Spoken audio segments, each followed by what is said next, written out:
खड़े हैं रहसू महाराज जी के मंदिर में, जो पुराना ढांचा को कायम रखते हुए एक नया ढांचा बन रहा है।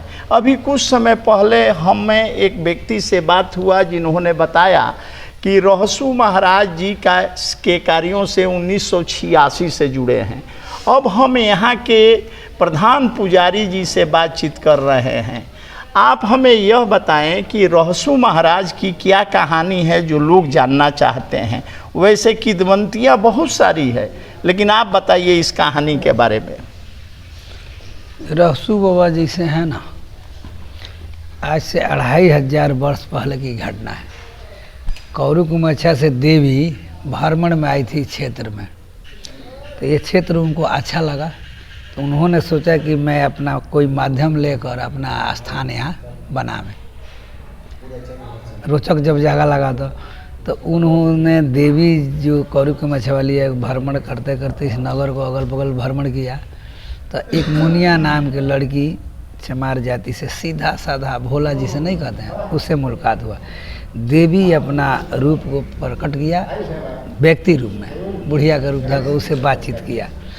कहा कि हम कौरू कुमच्छा से आए हैं, यहाँ देवी हैं। मुनिया बोली कि आप तो दादी नानी की तरह हैं, लेकिन हम कैसे मान लें कि आप कहते हैं कि देवी हैं, तो हम मान लें कि हम देवी हैं। तो देवी माँ मुनिया को अपना प्रकट रूप करके माने मुनिया जो जाति की हरिजन थी, तो उसको दिखा दिया अपना प्रकट रूप। तब मुनिया को विश्वास हो गया। तब कही बोलो मैया क्या हम माने तुम्हारी मदद कर सकते हैं, हमसे क्या मदद लेना चाहती हो। तो देवी ने कहा कि मैं तुम्हारे मार्फत एक पुत्र पैदा करना चाहती हूँ। मुनिया बोली कि ये तो बड़ी असंभव काम है। हाँ। मैं कुंवारी लड़की हूँ, अविवाहित के अछूत हूँ, अविवाहित हूँ, इस सब को देखते हुए कैसे हमसे होगा। तो देवी ने कहा कि तुम चिंता मत करो, मैं अपने शक्ति से तुम्हारे हाथों के द्वारा बच्चा पैदा करा लूँगी। तो मुनिया थोड़ी देर सोची समझी, कही ठीक है, यहाँ का राजा तो बहुत ऐसी है, हो सकता है कि हमारा कोई हत्या न करा दे राजा। माने यहाँ के राजा निर्दयी हैं। हाँ, हत्या न करा दे जी। तो माँ अब तू कहती है कि मैं कौरू कुमच्छा के देवी हूँ, तो तुम ही समझो अपना जो उचित बुझाए करो, मैं सक्षम हूँ तुम्हारी बात से। तो देवी ने अपना शक्ति से मुनिया के हाथ में झलका बनाया और उसी से रहसू भगत का जन्म करा लिया। ओ हाथ में जो झलका हुआ, हाँ, और उसी झलका से रहसू जी का जन्म हुआ। और देवी बालक को लेकर चली गई कौरू कुमच्छा, वहाँ शिक्षा दीक्षा देकर सयाना करके। मुनिया इधर बार बार सोचती थी कि देवी आई थी, एक बच्चा हमारे यहाँ से बनाया ले गया, वो बच्चा कैसा हुआ, किस तरह का एक ख्याल आता था। हाँ, एक तो देवी तो ये सारी बातें पूछती हैं, उनसे क्या छिपा है। तो देवी ने कहा किया कि रहसू भगत को भेज दिया इस क्षेत्र में, कहा कि चल जाओ तुम्हारी माँ तुमको याद कर रही। वो आए, इधर घूमते फिरते गाँव में पहुँचे, यानी निछपरी भवानीपुर।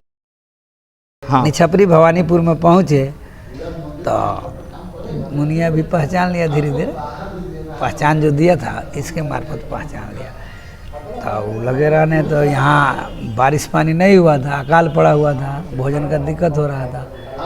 तो सब लोग साधु के पास आज भी कुछ सोचते हैं कि कुछ मिलेगा। तो यह जानकर लोग आते थे, बाबा कोई जुक्ति बताइए ताकि महामारी में पिट जिए। पापा पड़ गए फेरा में, यानी रहसू बाबा फेरा पड़ गए कि मैं क्या कर। रात्रि हुआ तो वही ध्यान धरे माँ का, कहे कि हे मैया तू तो हमको भेज दिया यहाँ निछपरी भवन, लेकिन यहाँ तो अकाल पड़ा हुआ है, भोजन पर भी दुर्लभ है, सब लोग तरस रहे हैं, भूखे मर रहे हैं, हम क्या करें। तो वही मैया आई, दूसरा टर्म यहाँ आई। तो आई तो दूसरा टर्म में ये बाघ जो देख रहे हैं, देवी का बाघ जो है, देवी का सवारी है। कहा देवी मैया की ये हमारा बाघ ले लो। हाथ में सांप था जो उसके गर्दन में लगा हुआ, और इससे दौरी जो होता है बैल का, उस तरह इस सांप से बाघों को बांध दो। कतरा घास इस क्षेत्र में बहुत है, इसी के काट कर दौरी करा लो, इससे हमारी शक्ति से चावल निकलेगा, मनसरा नाम की। वह चावल आप अपने को खाना और जो बचे लोगों में वितरण कर देना, बांट देना। यह काम प्रतिदिन चलने लगा। तो एक ब्राह्मण देवता थे जो भिक्षुक थे, भीख मांगते थे। वृद्ध थे, गांव में घूम रहे थे, कौन दे, किसी के यहाँ है नहीं तो देगा कौन। तो किसी ने कहा कि अरे यहाँ कहाँ घूम रहे हैं, चले जाइए रसू बाबा के दौरी पर, वहाँ आपको चावल मिल जाएगा 2-4-5 दिन के। पंडित जी आ गए तो रसू बाबा के यहाँ गए, अपना अरदास लगा, बाबा ने 2-4 सूप दे दी, चावल दे दिए कि 1 मोटरी हो गया। लेकिन पंडित जी थोड़ा लोभी स्वभाव के, हाँ, उन्होंने सोचा कि इतना तो मिल ही गया, थोड़े चलते हैं, बगल में राज दरबार है, कुछ वहाँ से मिल जाए तो 5-10 दिन तो आराम से घूमने फिरने का चिंता और आ जाएगा।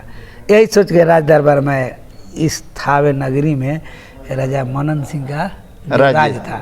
तो वही वहाँ मांगते उंगते गए तो लौड़ी जो राज के नहीं होती है, हाँ, नौकरानी है, नौकरानी। तो कहा कि एक दौरी में थोड़ा चावल 2-4 पैसा धा के दे दो, दिया। अभी देखकर पंडित जी को मन में मैंने खटक हो गया, झनक हो गया। हाँ, द्वेष नहीं होता है, हाँ, हो गया, कहे कि कहाँ से कहाँ इसमें आज ये राजा है तो थोड़ा सा, अब बाबा ये अच्छा है, पहले 2-4 दिन के बाद जाते तो वहाँ जब डेली बढ़ता है तो हमको ज़्यादा मिल लेता। कहे कि ये बात जब कहे तो लौड़िया कहे क्या बाबा आप गुनगुना रहे हैं, तो क्या कह रहे हैं कि तू हमको का दिया ये चावल, देखो तो तुमसे तो अच्छा रसू बहुत हमारे झोली में भर दिए हैं, 3-4 सूपा चावल, तो देवलोक का चावल सब था, शक्ति का दिया हुआ। तो अब मुनिया लौड़ी जो थी देखी तो कही अरे चावल तो हम लोग राज दरबार में आज तक ऐसा चावल नहीं देखे, ये कैसा चावल। उन्होंने कहा कि गार्ड वार्ड सिपाही नहीं रहता, हाँ, उसके मार्फत लगा दिया राजा के पास से। राजा देखा क्या बात है, तो ऐसा बात है, तो चावल वावल देखे, सब कैसे हुआ। तो बाबा दिए हैं रसू बाबा, ये चावल तो हम लोग आज राज में तक नहीं देखे हैं, राज दरबार में हमारे यहाँ आज ले ऐसा चावल नहीं, ये कहाँ से चावल है। तो बाबा जाने दौरी करते हैं, बाग से घास से निकालते हैं चावल, वही दिए है, हमको क्या पता है। राजा का कि अपना CID जो गुप्तचर नहीं होता है उसको भेजा वहाँ निछपरी भवानीपुर में। तो 2-3 को गार्ड गया, देखा तो बाग से दौरी हो रहा था। कौन गाँव था उस समय? निछपरी भवानीपुर, जो इस मंदिर से 1 किलोमीटर दक्षिण चित्तूटोला और गवंदरी गाँव के बीच में है। आज भी है वो? आज भी गांव है, एक गांव नहीं है, यानी जमीन है और खेत है, खेत हो गया, जहाँ हम लोग का खेती बाड़ी उसके बगल से है। जी। तो क्या हुआ कि चावल देख लिया वो, तो आकर राजा को कहा, राजा भी जाके देख लिए। अगले दिन इसी धरती पर बुलवाए जहाँ दौरी और बाबा का समाधि देख रहे हैं, इसी जगह पर बुलवा के बातचीत किए, दौरी करने को कहे। राजा के बात समझ कर बाबा ने दौरी करके दिखा दिया। तो सब देवी का कृपा था। तो कहा कि सब कोई जादूगर लगता है, नजर बांध देता है, करता है कुछ, दिखाई देता है कुछ, ये ढोंगी है। राजा ने ऐसा सोचा बाबा के बारे में, माने राजा मनन सिंह ने रहसू भगत जी को ढोंगी समझा जी। तो कहा कि नहीं, ऐसा नहीं हो सकता, ये हकीकत नहीं है, तुम कोई जादूगर हो, मदारी हो, नाना प्रकार के बातों को कहा। बाबा को इस बात को थोड़ा अथी हुआ, नहीं ये सत्य बात है जो देख रहे हो राजा, ये सब कुछ सत्य है। तो सत्य है तो देवी जब तुम्हारी पावर दिया है तो उस देवी को दिखाओ, इसलिए कि मैं भी तो देवी को पूछता हूँ, जो थावे मैया है पूछता हूँ, तो मुझे इस तरह का कोई शक्ति मेरी मैया नहीं दिया है, तुम्हारी मैया कैसे दिया है, कौन है। तो बाबा बोले कि मेरी कौर कुमची की मैया है, उन्हीं के कृपा से मेरा जन्म है, उन्हीं से मैं शिक्षित हुआ, जो देवी माई दी है वही मेरे पास है, आता नहीं वो देवी को दिखाओ। तो वही समझाने के बाद राजा नहीं समझे, तो बाबा मजबूरन होकर बोलाए। वो राजा बोल रहे थे कि तुमको भक्सी छपवा देंगे, ये कर देंगे, तुम्हारे जो परिवार है सबको पहले तो राजदंड दे देंगे। बाबा ने सोचा कि करिए देगा तो क्या मर जाएंगे, इससे अच्छा कि इसको बुला कर देवी को दिखाइए।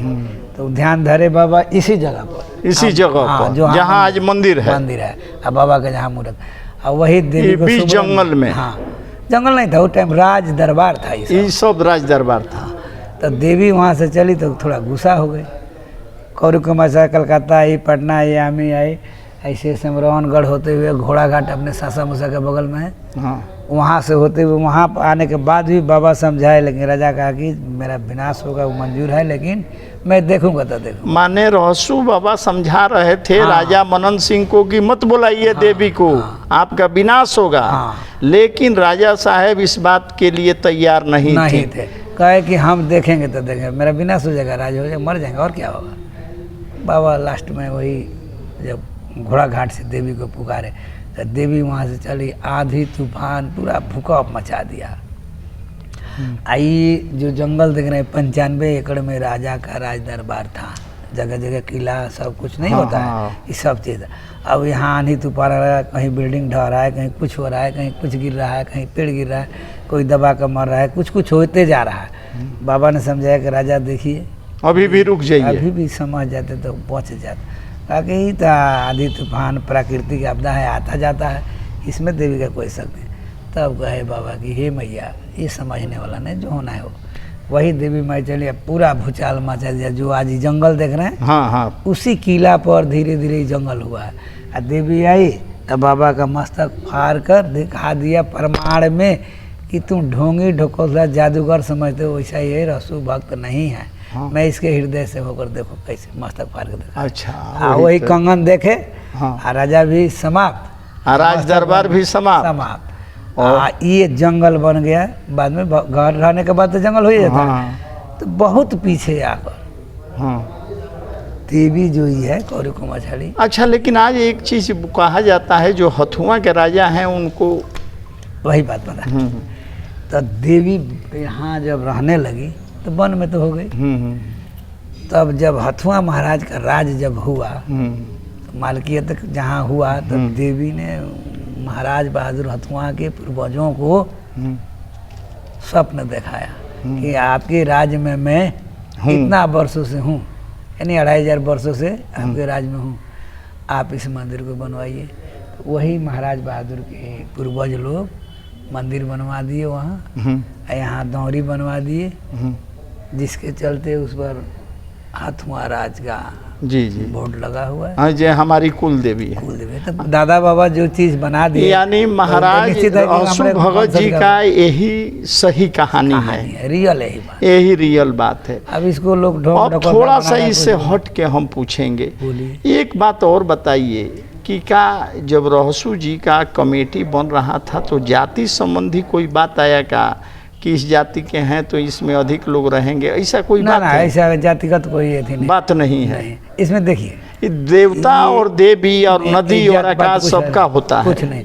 यहाँ जैसे कि मंदिर बनाने का पर्पस जब चला चर्चा, जब उपस्थित हुए, इसका माने संगठन बनने लगा, तो आप आए, वो आए, दूसरा तीसरा नाना प्रकार के जात के लोग आए, तो इसमें मिली जुली 4-5 जात। माने सनातन धर्म में यह कहा गया है कि विद्वान, देवी देवता वह सब कर होते हैं, किसी एक जाति विशेष का नहीं होते हैं।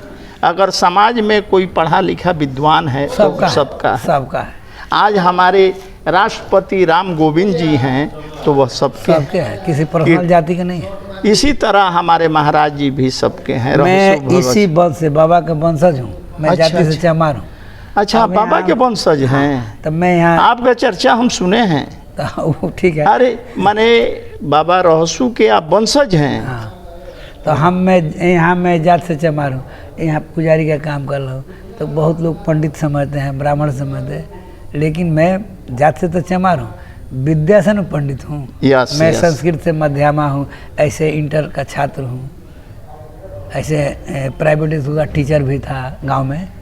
अपने गांव को विकास करने के लिए हमने स्कूल खुलवाया, उसको पढ़ाया। सबसे गौरव की बात है कि बाबा के आप से आने के बाद इसमें हम लोग लगे तो इसको भी अच्छा जहाँ जाना तो यानी बाबा के आप वंशज हैं, इसका कोई पुख्ता प्रमाण है जो समाज में? चमार हूँ, जहाँ बाबा के छपरीपुर भवानीपुर में जमीन है, यानी अपने जमीन सरहद से निकल कर कुटी नहीं बनता है। हाँ। साधु लोग होते हैं तो अपना कुटी आश्रम बनाते, गाँव नगर छोड़ कर चले जाते हैं। तो पूर्वज लोग जो थे वो बोले कि नहीं, आपको कहीं नहीं जाना है, यहीं रहना है। और यहाँ की ये चितुटला का सरहद है, ये भवानीपुर यानी गौंदरी का सरहद है, तो आप इस सरहद से निकल गए तो देश निकाला हो ही गए। बड़ा खुशी हुआ, कम से कम बाबा के वंशज तो चल रहा है। आपके भी बच्चे होंगे? हाँ, हमारा सामने लड़का खड़ा है। अच्छा, ये आपके बच्चे? तीसरा नंबर है। यानी आपका भी वंशज जो है चल रहा है, तब तो पुख्ता से इसमें आपको लगना है। वो जमीन जो है ना, तो ये हम लोग का अपना दादा बाबा खेती पूर्वज का है। इस सीमा से निकल कर बाबा का कुटी वहाँ बन गया, जो आज वहाँ पे कुछ नहीं है, रह गया थोड़ा सा पड़ती, अगल बगल वाला ही काट कूट लेता है जमीन, खोलते खोलते। हम लोग इस सरहद में हैं, वहाँ आज भी हम लोग का प्रमाणित खेती है, सब जोता बोया जाता है। चलिए, सबसे अच्छी बात है कि यह आप साबित, हम इसको झूठ भी मानते हैं, मान लीजिए थोड़ी देर के लिए मैं उसका वंश है, तो जब हम नहीं हैं तो हमारी ज़मीन वहाँ कहाँ से आई? हमारे पूर्वजों का, दादा बाबा का ज़मीन आज भी वहाँ है। हमारे ये रसू बाबा जो पूर्वज हैं, चलिए, उनकी आपसे भी वहाँ- मिल के हमको काफी अच्छा लगा कि यह चारों तरफ से सत्य साबित करता है कि देवतुल हम जो लोग- है, देवतुल्य व्यक्ति के अच्छा, आप अंश हैं। दूसरी यही बात सबसे- कि ये मंदिर ये को सब देख के जितना खुशी हुआ, उससे कम खुशी आपसे मिलकर भी नहीं हुआ। ये ऑन द रिकॉर्ड हम रखेंगे, इसको रेडियो रिमझिम के रेडियो पर चलेगा, यूट्यूब और फेसबुक पर भी एक सप्ताह के अंदर ये सारा बातचीत अपलोड हम करेंगे। चलिए, अच्छा हुआ, चलिए। बाबा की कृपा है कि आप